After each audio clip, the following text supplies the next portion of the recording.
right. Yay! We're talking again. I'm so excited. Yeah. So let's start off, Mel, and let's talk about how do you actually bring your practice off the mat and bring it into your everyday life? Like when I'm stressed out, when I'm feeling anxious, when I'm about to have a conflict with a friend, like how do I actually take what I'm doing in the classroom and get it into my life? So important. I mean, that's where the real yoga is. It's really not disconnected, right? Yeah. It's not disconnected. And based on that, all is one. So, how do we connect with that aspect of feeling calm and unified and intentional?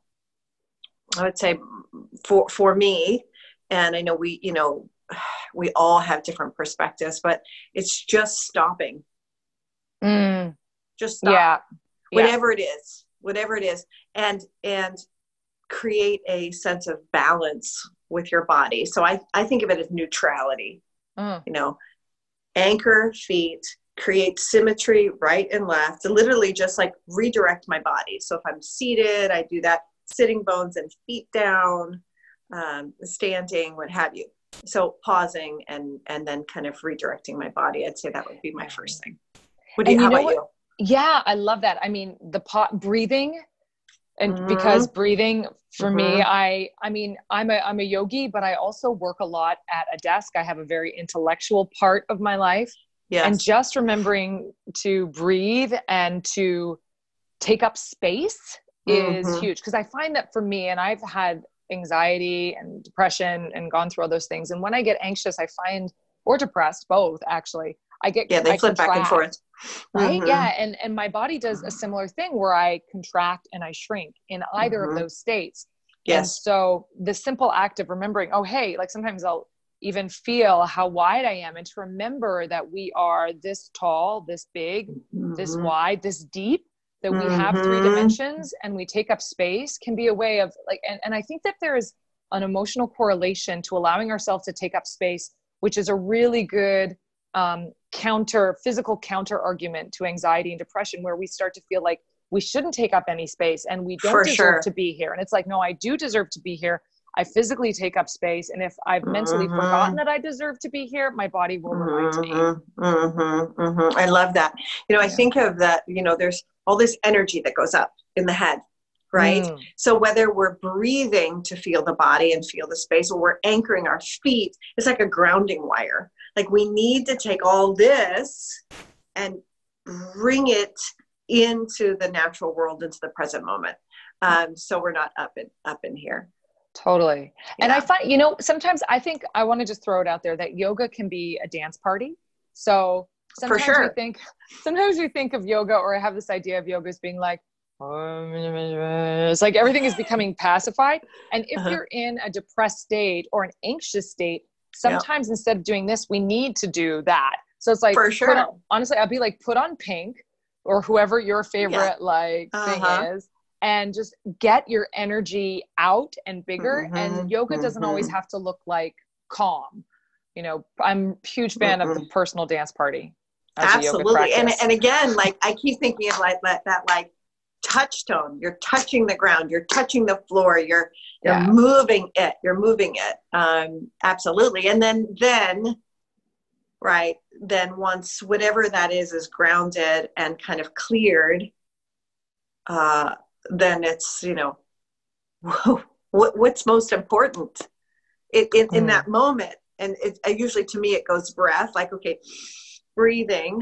And then it's like, okay, what in the big picture do I care about here? Like if it's a conflict with a friend, it's like, well, I care about my friends, and I care about, I want to feel peaceful and connected. So, maybe instead of getting stuck on the circumstance, well, they didn't call me back or whatever. You know what I mean? Totally. I'm right. Yeah, I'm right. I'm so right. I'm so right and lonely. So like focusing on that that bigger aspect. Yeah. Yeah. And not to get too, I just want to follow that thread just a little bit, because I think that this is so important. And I know this is like a little relationship tangent, but I think in relationships, it is so important to remember, the big picture of what we want, because we do get so focused on, like, I just had personally just had a conflict with a friend, and I was thinking, what do I actually want from this situation? Because we both started to be like skittish cats who didn't want to communicate. And it was like, and I thought about big picture rather than me being in little me, ego, brain, hamster. Sure. Me. I did wrong. I'm upset. I started thinking about, not to dismiss that, but to say, what is the bigger thing that I want? What I want. And the yoga invites us to see things from the very highest perspective.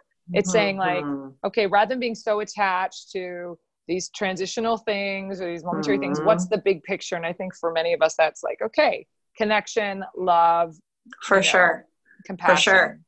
For sure. And that aspect, very similar, but just, my home life totally, it's just ripe with beautiful opportunities for growth. Right.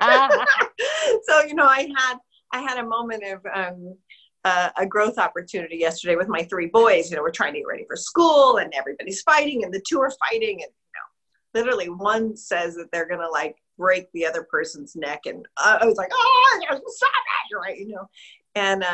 And just that ability then to like stop, anchor, and pause between that reactive.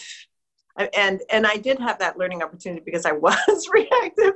And then later I was like, oh, I wish I would have just paused, breathed, thought of like the bigger picture of like everyone going to school peaceful, me feeling peaceful, So work in progress. All of us.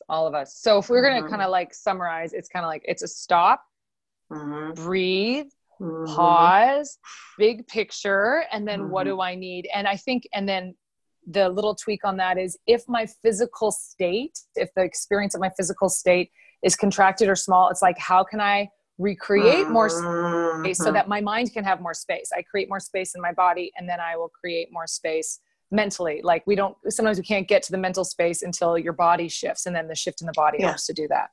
For sure. Awesome. For sure. Yeah. Love it. Good. Let's do it. Let's do it. We need your gong. Bong. Bong. Oh.